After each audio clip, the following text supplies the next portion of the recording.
मित्रांनो, या एका इंजेक्शनसाठी पूर्ण जगाचं डोकं फिरलेलं आहे. एक जिंदगी जीनी है, जो भी शॉर्टकट डॉक्टर बोल रहा है लो, इट्स मैडनेस. ozempic लिया, हाँ तो क्या हुआ? एका बाजूला हॉलिवूड मधले सेलिब्रिटीज याचा वापर करतात, बॉलिवूड मधले सेलिब्रिटीज याचा वापर करतायत,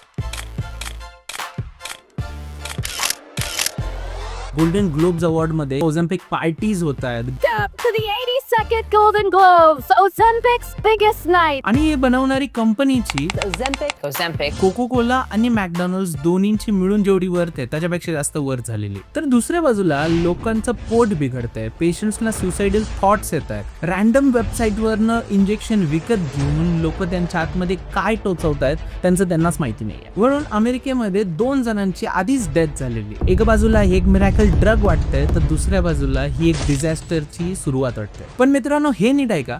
अमेरिकेमध्ये हे इंजेक्शन 80,000 रुपये महिन्याच्या आसपास विकलं जातं आणि तेच इंडियामध्ये सेम मॉलिक्यूल 4,000 रुपये महिन्याच्या आसपास मिळणार. The superstar weight loss drug that's dominated celebrity circles and global headlines is finally coming to India. So in today's case study, we are going to understand 4 things. Okay? पहिलं, weight loss 3 lakh वर्षापासून biologically impossible का वाटतो? Second, एक डायबिटीजचं drug जगातलं सर्वात powerful weight loss tool कसं बनलं? तिसरं, या सगळ्या सेलिब्रेशन्स खाली आपल्याला कोणते साईड इफेक्ट्स लपवले जात आहेत?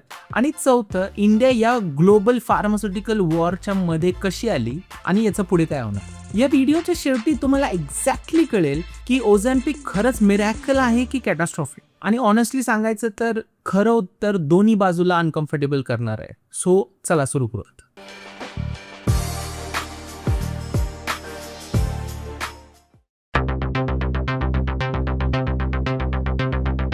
मित्रांनो, एक गोष्टीचा विचार करा. आपण लायनला जंगलाचा राजा म्हणतो, अल्टिमेट प्रेडिटर. सिंह म्हटलं की डोळ्यासमोर येतं पॉवर, स्ट्रेंथ, गॅरंटीड जेवण. पण डेटा काय सांगतो? एकट्याने शिकार करणारा सिंह हा 80 to 90% वेळा हरतो. अगदी ग्रुपमध्ये जरी काम केलं तरी 70% वेळा ते लोक मिस करतात. म्हणून बहुतांश वेळा रात्रीचा जंगलाचा राजा हा उपाशी झोपतो. इवन लांडका सुद्धा शिकाराच्या मागे हजारो कॅलरीज बर्न करतो. सक्सेस रेट 15% आसपास. इवन ग्रेट व्हाईट शार्क सुद्धा 3000 किलोच्या सीलवरचे 50% अटॅक्स चुकवतो. समुद्रातला सर्वात पॉवरफुल प्राणी अर्ध्या वेळा फक्त थंडगार पाण्याचा घोट घेऊन परत येतो. आणि मित्रांनो, आधीच्या काळात आपण यांच्यापेक्षाही जास्त उपाशी राहत होतो. 2,90,000 वर्षापासून भूक ही आपल्याला कधीतरी येणारी फिलिंग नव्हती. ती जगण्याची रोजची परमनंट अवस्था होती आपली. आणि तुमची बॉडी म्हणजे ही बॉडी ज्याच्यामध्ये आपण बसलोय याच रियालिटीसाठी बनलेली. म्हणूनच तुम्ही जेव्हा 2026 मध्ये भरलेला फ्रीज असलेल्या घरामध्ये बसून स्विगी ऍप ओपन करता आणि ठरवता की तुम्हाला वेट लॉस करायचंय, तुमच्या बॉडीला ही काहीच माहिती नाहीये. त्याला फक्त एवढं माहितीये की कॅलरीज कमी झाल्या, मग लगेच एक इमर्जन्सी प्रोग्राम ट्रिगर होतो आणि 2,90,000 वर्षापासून चालत असलेला प्रोग्राम सुरू होतो. या प्रोग्रामचे 3 रूल्स आहेत. 3 निर्दयी, इंटेलिजंट आणि न थांबणारे रूल्स. रूल 1, सगळं स्टोअर करा, प्रत्येक कॅलरी घट्ट धरून ठेवा, चरबी सोडायची नाही. रूल 2, पॉवर कमी करा, मेटाबॉलिझम स्लो करा, आळस आणा, ब्रेनला कमी एनर्जी द्या. वेट कमी होत असताना मेटाबॉलिझम 5 ते 10% कमी होतं. थंडी वाटते, थकवा येतो, डोकं जड होतं आणि आपण समजतो माझ्यात विल पॉवरच नाहीये. पण असं नाहीये, बॉडी स्वतःचं संरक्षण करत असते. तिसरा रूल सर्वात क्रुशियल म्हणजे केमिकल वॉरफेअर असलेला. बॉडी ग्रेलिन रिलीज करतं, भुकेचा हॉर्मोन. त्याच वेळी लेप्टिन सप्रेस होतं, ते हॉर्मोन जे सांगतं पोट भरलंय, थांब.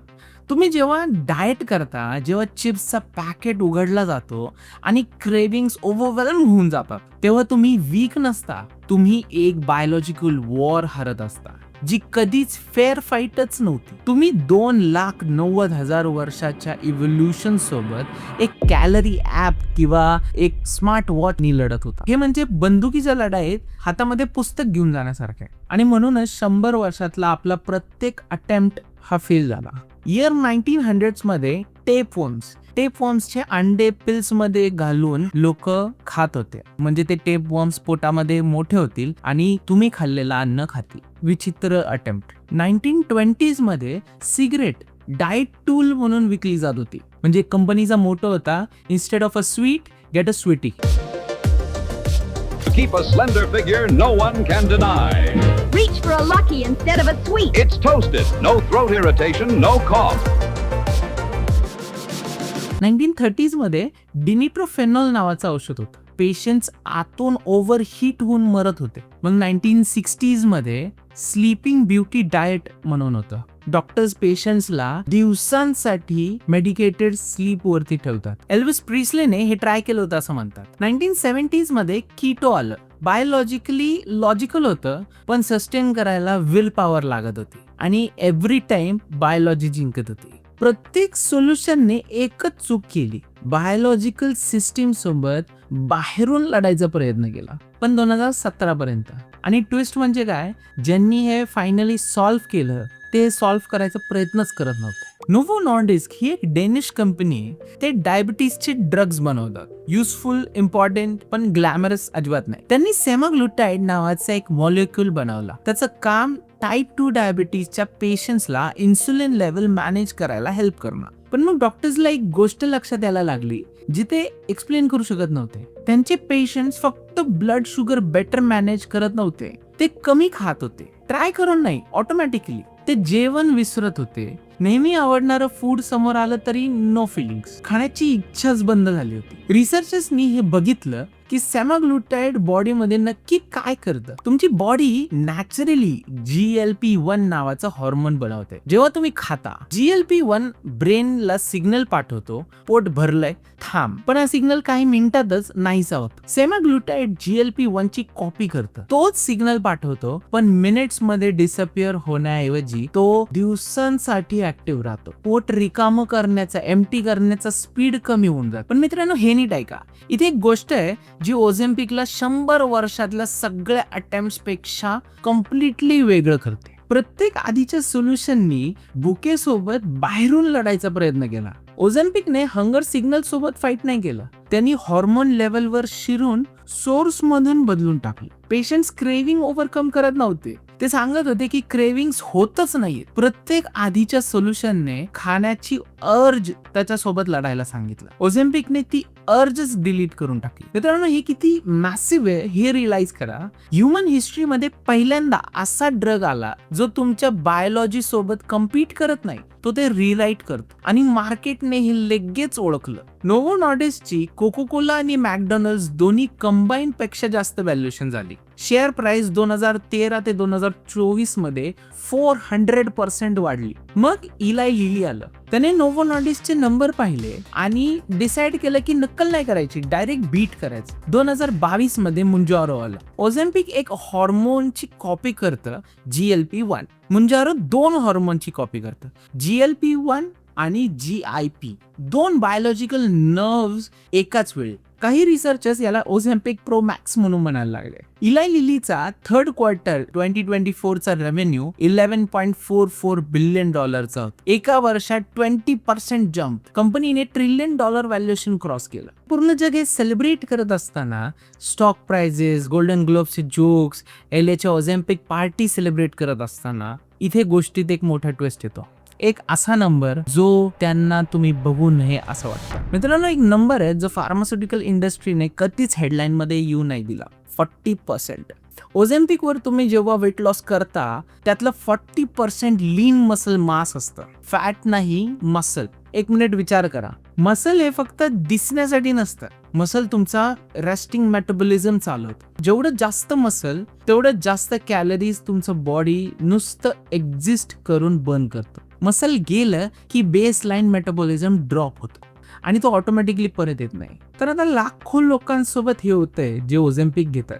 एका वर्षात 20 किलो कमी होतं, फॅन्टॅस्टिक. डॉक्टर खुश, स्केल सक्सेस दाखवतंय. पण त्या 20 किलो पैकी 8 किलो मसल होता. मेटाबॉलिझम मेजरेबली खाली आलं. मग ड्रग बंद केलं, कारण महिन्याला 80,000 कायमचे परवडणार नाहीये. हंगर सिग्नल्स परत येतात एकदम फोर्सने, वेट पण परत येतं, पण मसल त्याच स्पीडने परत येत नाही. ते ड्रग घेण्यापूर्वीपेक्षा लाइटर परत येतात, पण मेटाबॉलिकली वीकर, आधीपेक्षा कमी बेसलाईन मेटाबॉलिझम घेऊन परत येतात. ड्रग घेण्यापूर्वीची जी सिच्युएशन होती त्यापेक्षा वर्स्ट सिच्युएशन मध्ये ट्रीटमेंट संपते. आणि हे सगळं बोलण्याआधी बाकी डेटामध्ये काय आहे ते बघूयात. ड्रग स्टमक एम्प्टी होतानाचा स्पीड कमी करतं. हीच मेकॅनिझम आहे जी फुल फिलिंग असल्याची भावना देते, पण सिग्निफिकंट नंबर ऑफ पेशंट्स मध्ये ते खूपच जास्त कमी करतं. गॅस्ट्रो पॅरालिसिस करतं, लकवा मारलेलं पोट, फूड पोटात स्थिर राहतं न हलता, नॉशिया सिव्हिअर होऊन जातो, वॉमिटिंग सिव्हिअर होऊन जाते.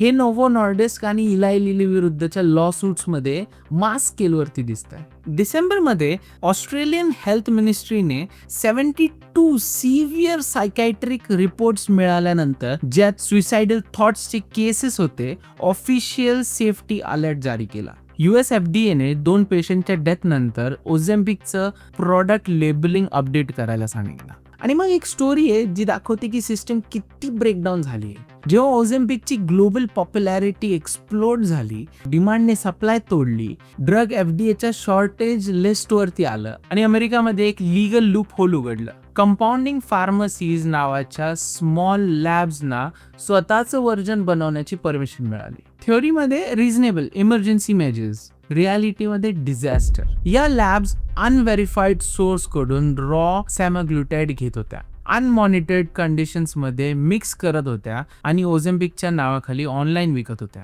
FDA ला असे कंपाऊंड्स मिळाले ज्यात आधी ह्युमन इंजेक्शनसाठी अप्रूव्ड नसलेले मॉडिफाईड केमिकल्स होते. Millions of Americans random website वरून इंजेक्शन विकत घेऊन स्वतःला टोचवत होते. मिरॅकल ड्रगने एक शॅडो मार्केट जन्माला घातली, उघड्यावर लिगली ते पण. आता इथे गोष्ट बदलते मित्रांनो. हा पार्ट प्रत्येक इंडियन घराला टच करणार आहे. फार्मास्युटिकल पेटंट सगळ्या ठिकाणी एकाच वेळी एक्सपायर होत नाही. अमेरिका आणि युरोपमध्ये नोव्हो नॉर्डिस्कचे सेमाग्लुटाइड वरचे पेटंट्स 2032 पर्यंत लॉक्ड आहेत. नो कॉम्पिटिशन, नो जेनरिक्स, आणखीन एक डेकेडची मोनोपॉली. इंडियामध्ये ते पेटंट्स जानेवारी 2026 मध्ये एक्सपायर झाले. मित्रांनो, ह्याचा विचार करा. ओझेम्पिक मधला तो मॉलिक्युल अमेरिकामध्ये महिन्याला 80,000 मिळतो. आता तोच इंडियन कंपनीज लिगली बनवू शकतात आणि इंडियाचं ते एक्सपर्टीज आहेत. Sun Pharma, doctor Reddy's, Cipla patent expire व्हायच्या आधीच सगळे मॅन्युफॅक्चरिंग कॅपॅसिटी बिल्ड करत होते. जेनरिक इंडियन सेमाग्लुटाइड इंजेक्शनची प्रोजेक्टेड कॉस्ट 3,000 ते 4,000 पर मंथच्या आसपास असते. त्याच मॉलिक्युलसाठी जे अमेरिकेमध्ये 80,000 मिळतं. सेलिब्रिटीचं ड्रग मिडल क्लासचं ड्रग होतं आणि म्हणून नोव्हो नॉर्डिस्क गप्प बसलं नाही. दिल्ली हायकोर्टमध्ये पिटिशन फाईल केली, डॉक्टर रेड्डीज वरती लॉ सूट फाईल केला, सन फार्मावर लॉ सूट फाईल केला. 3 कॉन्टिनेंट्स वर एकाच वेळी लीगल बॅटल. कारण मुंबईमध्ये जे 4,000 मिळतंय ते न्यूयॉर्कमध्ये 80,000 मिळतंय.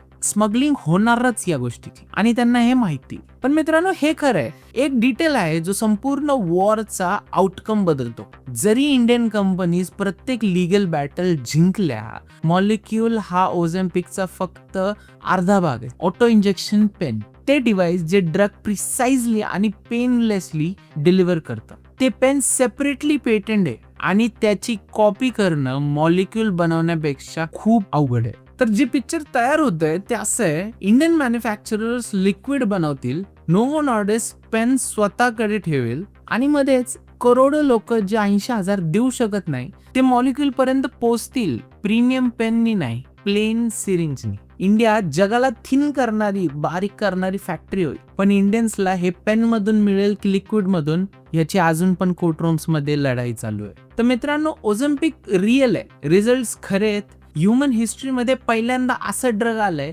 जे तुम्हाला 2,90,000 वर्षापूर्वीच्या बायोलॉजिकल प्रोग्रामिंग विरुद्ध लढायला सांगत नाही. No will power, no starvation, no surgery. ते हॉर्मोनल लेवलवरती जाऊन क्रेविंग यायच्या आधीच ब्रेनला रिराईट करतं. हे जेन्युइनली एक्स्ट्रॉर्डिनरी.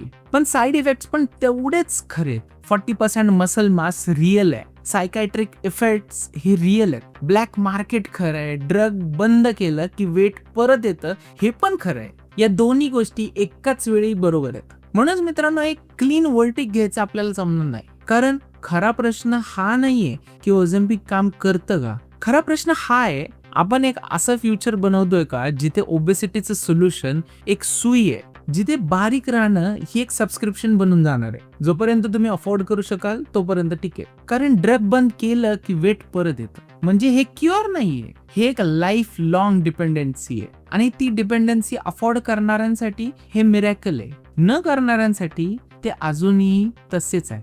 मित्रांनो, ओझेम्पिक मिरॅकल आहे की डिझास्टर?